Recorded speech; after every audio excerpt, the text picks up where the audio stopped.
Welcome to 3 Minute Gestalt. This is Unit 24 on sexuality. Well, it's a very big topic, and I'll try to encapsulate it from a Gestalt perspective.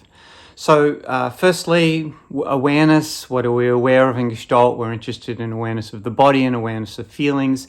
And some of the feelings in the body are sexual feelings.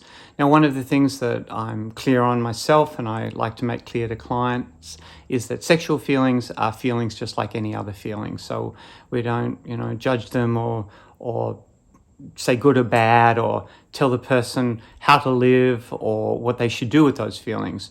What we're interested in is what they do, and often sexual feelings tend to be suppressed by society or by one's upbringing, and that gets reflected in the musculature, for instance, and the ways that people hold their posture.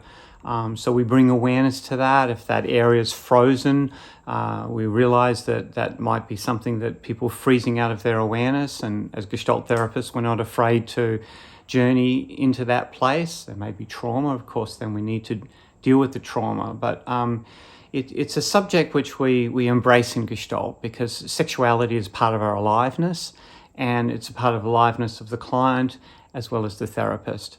So one of the topics, of course, in sexuality, we can help the client in many ways in terms of discovering themselves and perhaps learning new skills and awareness and all the support that goes with a very sensitive topic like this. Equally important, though, is what happens with sexuality, or you might say eroticism more specifically, in psychotherapy.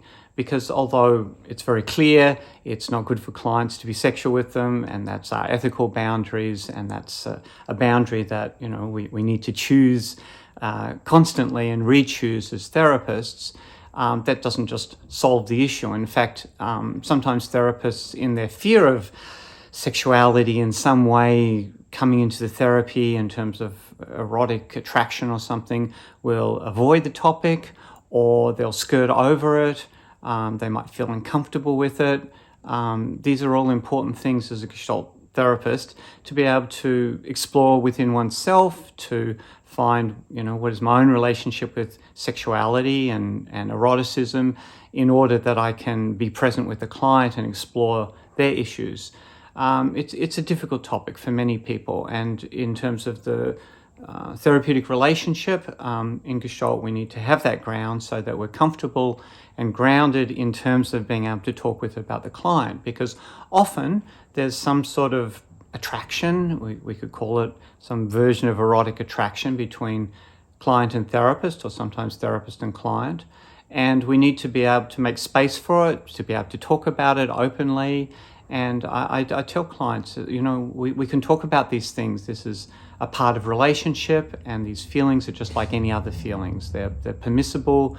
We choose what to do about acting or not acting on them, but it's perfectly fine to open them up. And it's a lot of work, I think, for a therapist to come to that place where they're relaxed and open and able to talk about these things, because that's what makes it safe for a client to be able to do so. If a client raises the topic of attraction in therapy, I'm very willing to talk about it, because I think it's very useful. And sometimes clients feel desire or proposition me or something, and then that's also therapeutic material. So I have read articles, for instance, where sometimes therapists will shut down such conversations or say, no, that's not appropriate here in therapy, and in some ways putting shoulds on the whole thing. We do have our boundaries, but that doesn't have to be the same as holding shoulds.